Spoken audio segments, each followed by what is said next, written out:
আনন্দ মিছিল আর স্লোগানে মুখর রাজধানীর কাকরাইল মোড়। হাইকোর্টের রায় ইশরাক হোসেনের পক্ষে আসায় বিএনপির নেতাকর্মীদের মাঝে উচ্ছ্বাস। ঢাকা দক্ষিণ সিটি কর্পোরেশনের মেয়র হিসেবে ইশরাক হোসেনের শপথের দাবিতে এক সপ্তাহের বেশি সময় ধরে রাজপথে সমর্থকরা। শপথ স্থগিত চেয়ে রিট হাইকোর্টে খারিজ হলেও দ্রুততা বাস্তবায়নের দাবিতে অনড় তারা। নেতাকর্মীরা বলছেন, আদালতের রায় ইশরাক হোসেনের জয় হয়েছে। এটি শুধু একটি রাজনৈতিক সিদ্ধান্ত নয়, বরং গণদাবি ছিল বলে মত তাদের। যে পর্যন্ত আমাদের রায় কার্যকর না হবে এবং আমরা শপথ না শেষ হবে সেই পর্যন্ত আমরা এইখানে অবস্থান করব। হাইকোর্ট আমাদেরকে যে রায় দিয়েছে, রায়ে আমরা সন্তুষ্ট।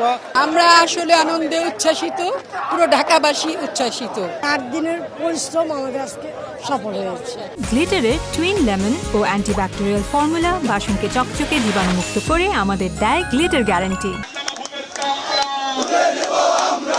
এদিকে অন্তর্বর্তী সরকার থেকে দুই উপদেষ্টা আসিফ মাহমুদ সজীব ভুইয়া ও মাহফুজ আলমের পদত্যাগের দাবি জানিয়েছেন নেতাকর্মীরা। তাদের অভিযোগ, সরকারের থেকে ক্ষমতার অপব্যবহার করেছেন এই দুই উপদেষ্টা। দাবি পূরণ না হওয়া পর্যন্ত রাজপথে থাকার হুঁশিয়ারি দেন আন্দোলনকারীরা। তারা পক্ষপাতিত্ব করছে, তাদেরকে পদত্যাগ করতে হবে।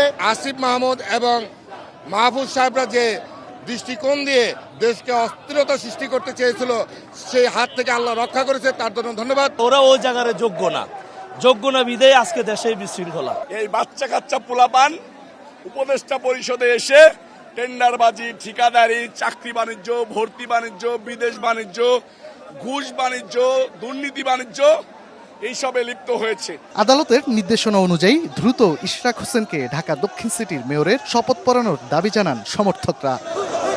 তানভীর হাসান মেঘ, সময় সংবাদ, ঢাকা।